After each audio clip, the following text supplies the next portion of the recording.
സാഹചര്യങ്ങളെ വേണ്ട രീതിയിൽ മനസ്സിലാക്കാതെ മറ്റുള്ളവരോടുള്ള സ്നേഹത്തിൻ്റെയും ബന്ധങ്ങളുടെയും ഒക്കെ പേരും പറഞ്ഞ് ചെയ്യേണ്ട കാര്യങ്ങൾ ചെയ്യാതെ അവയിൽ നിന്നും മാറി നിൽക്കുന്നവരെയും മൗനം പാലിക്കുന്നവരെയുമൊക്കെ നാം പല സ്ഥലത്തും കാണാറുണ്ട്.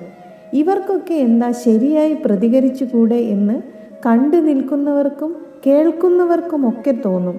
അവരുടെ ഈ മൗനം കൊണ്ട് ഭാവിയിലുണ്ടാകാവുന്ന ഗൗരവകരമായ ദോഷങ്ങളെക്കുറിച്ച് ഒരു തവണയെങ്കിലും ചിന്തിച്ചാൽ ഇത്തരം സന്ദർഭങ്ങളിൽ തങ്ങളുടെ ഈ ഉദാസീനത മാറ്റിവെച്ച് ശരിയായ തീരുമാനങ്ങളിൽ എത്താനും അത് നടപ്പിലാക്കാനും അവർക്ക് കഴിയും.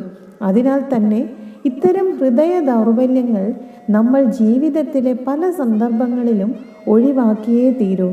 ശരിയായ തീരുമാനങ്ങൾ എടുക്കാൻ നമ്മളെ തടയുന്നത് ആരോടെങ്കിലുമൊക്കെയുള്ള അതിരിൽ കവിഞ്ഞ ബഹുമാനമോ സ്നേഹമോ വിശ്വാസമോ അങ്ങനെ എന്തു തന്നെ ആയാലും അവയെ നമ്മൾ മാറ്റി നിർത്തി തന്നെ മുന്നോട്ട് പോകണം.